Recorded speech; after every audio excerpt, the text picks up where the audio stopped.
आचारी मी ह्या शाळेतून शिकली आहे 1ली ते 7वी. म्हणजे मी ह्या स्टेजवर उभं राहून खूप वेळेस बोलली आहे, खूप कार्यक्रम केलेत, पण आज बोलताना थोडंसं वेगळं आहे. सगळ्यात पहिल्यांदा मला या गोष्टीचं वाईट वाटतंय की शाळेत आम्ही ज्यावेळेस होतो त्यावेळेस पूर्ण मैदान भरलेला असायचा, एवढा पट असायचा, पण पट हळूहळू कमी होतोय.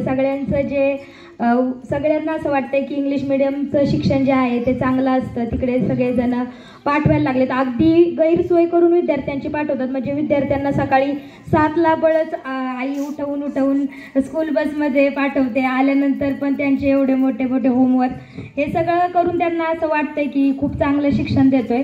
पण मला असं वाटतं की शिक्षण हे शिक्षण असतं. म्हणजे तुम्ही अगदी शाळेत न जाता, आधीच्या काळामध्ये लोक शाळेत जात नव्हते तरी लोक अनुभवाने शिकत होते.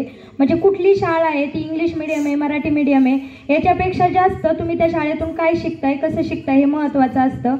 आणि मी आत्तापर्यंत शिक्षक म्हणूनच काम करत होते, त्यामुळे मला माहिती आहे की शिक्षक असणं काय असतं. आणि मी तरी ग्रॅज्युएशन लेवलच्या मुलांना शिकवत होते. कुठलाही कार्यक्रम करताना त्यांच्यावरती जबाबदारी सोपवून देऊन आपण फक्त ते करतायत की नाही हे पाहणं असतं. पण ज्यावेळेस या छोट्या छोट्या मुलांकडून कुठला कार्यक्रम करून घ्यायचा असेल तर ते सुरुवातीपासून ते शेवटपर्यंत सगळी त्या शिक्षकांना ती जबाबदारी घ्यावी लागते आणि ती अगदी उत्तम पद्धतीने सगळे शिक्षक घेतात.